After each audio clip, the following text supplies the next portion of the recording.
प्रेम से बोला छठी मैया की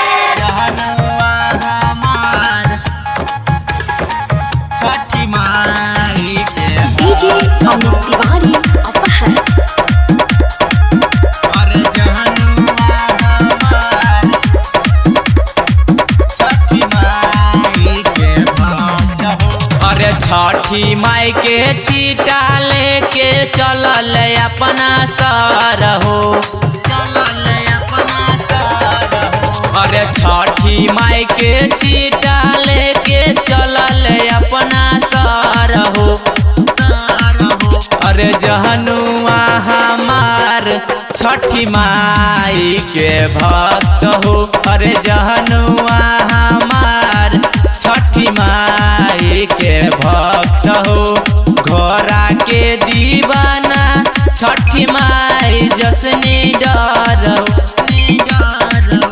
अरे जहनुआ हमार छठी माई के भक्त हो अरे जहनुआ हमार छठी माई के भक्त हो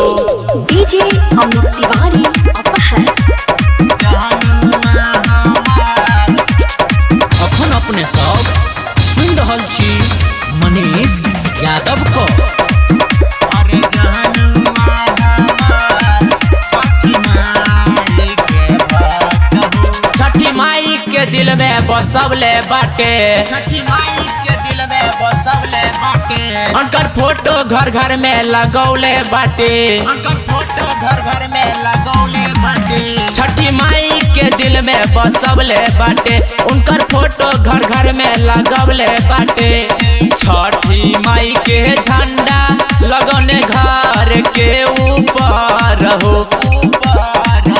अरे जहनुआ हमार छठी माई के भक्त हो अरे जहनुआ हमार छठी माई के भक्त हो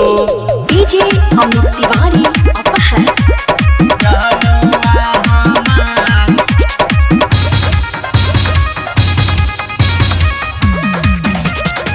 अरे जहनुआ हमार छठी माई के भक्त हो सिया मनी है छठी माई सवार दिए हो सिया मनी है छठी माई सवार दिए हो बाझनिया गरीब के सहाय करिए हो बाझनिया गरीब के सहाय करिए हो सिया मनी है छठी माई सवार दिए हो बाझनिया गरीब के सहाय करिए हो